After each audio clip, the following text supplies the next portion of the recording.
Thank you, Mr. Chair. This is a very important hearing that we're having, and it's very personal to me. I have the honor of introducing, I know they have to catch a flight later this afternoon, but we have, I think the chair read the story of Dalilah Coleman, who was in a horrific car accident with someone who was here illegally, who obtained an illegal CDL in California. But Dalilah here is now 7 years old.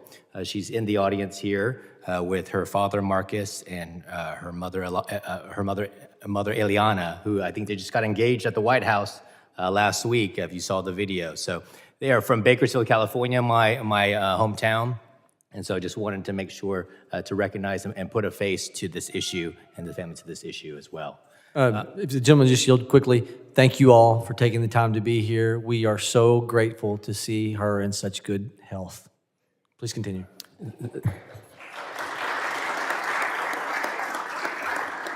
So I want to applaud the Coleman family. They've taken a preventable tragedy and a horrific situation that has affected them and made it their cause to make our roadways safer. And it's worth noting again, and I'll reread the details that the chair mentioned in his opening statement. In June 2024, in San Bernardino County, California, 5-year-old Dalilah Coleman and her stepfather Michael were seriously injured in a multi-vehicle pileup caused by an illegal immigrant driving a commercial 18-wheeler who sped through a construction zone and failed to stop for traffic. Dalilah suffered lifelong injuries, including cerebral palsy, developmental delays, and loss of speech, and she has now worked very hard to relearn how to walk.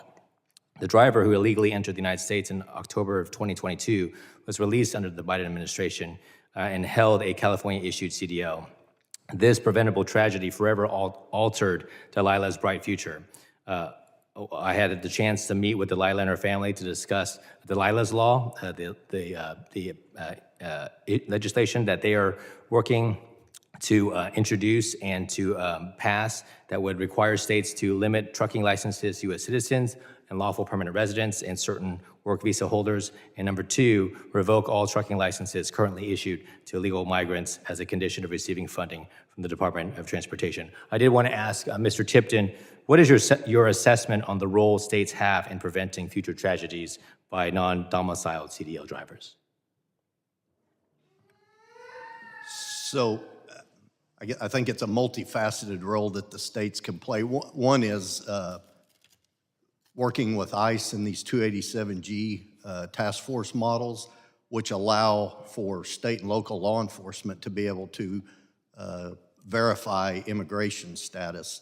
The problem that we run into on the roadside is that the person that we're talking to may have a facially valid CDL in date, and when you run that CDL through our law enforcement network system, it comes back as valid.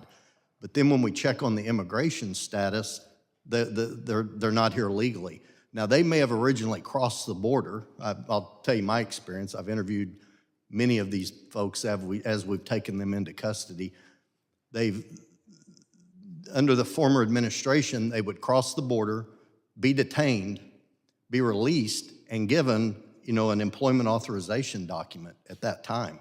So now that they've got this document in hand, they can then go to a truck driving training school, one of these CDL mills, get a certification, in many instances, obviously not be able to pass the certification because they can't speak English efficiently to be able to pass, and then go get a CDL.